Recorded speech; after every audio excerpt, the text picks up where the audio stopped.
হচ্ছে যে প্রকৃত ধর্মীয় শিক্ষা। হ্যাঁ, আপনি বলবেন যে অনেক মাদ্রাসা থেকে পড়েও তো নৈতিকতা পাওয়া যায় না, কারণ কি ওইখানে প্রকৃত ধর্মীয় শিক্ষার অভাব। ওইখানেও গেলে দেখবেন যে প্রকৃত ধর্মীয় শিক্ষার অভাব আছে। যেন ধর্মীয় শিক্ষা মানুষকে নৈতিকতা শিখায়, ইনসাফ শিখায়, ন্যায়নিষ্ঠতা শিখায়।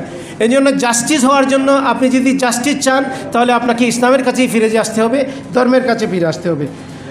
শরিয়া কোর্ট অনুরূপভাবে বাংলাদেশের জনপ্রিয় হয়ে উঠবে ইনশাআল্লাহ।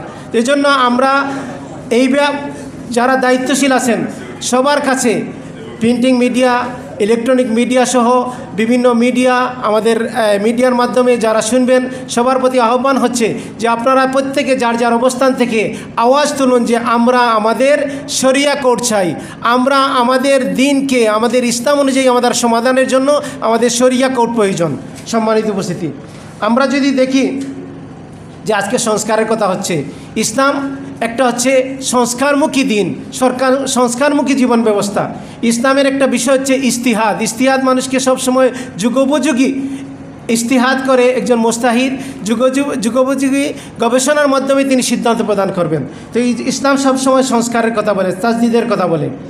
এবং আজকে আপনি দেখবেন যে মুসলমানদের রক্তের উপরে এই দেশ, আমরা আগেই শুনেছি যে আমরা যদি দেখি ব্রিটিশ বিরোধী আন্দোলন, ওইখানে দেখবেন যে রক্ত কারা দিয়েছে।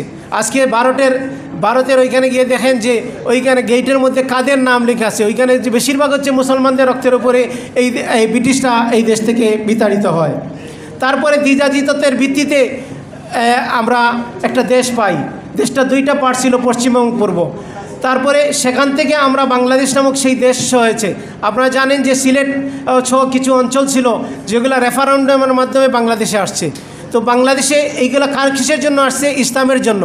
আজকে এই মুসলিম ভূখণ্ড যদি ইসলাম টিকে থাকে তাহলে এই ভূখণ্ড তার সক্রিয়তা টিকে থাকতে পারবে।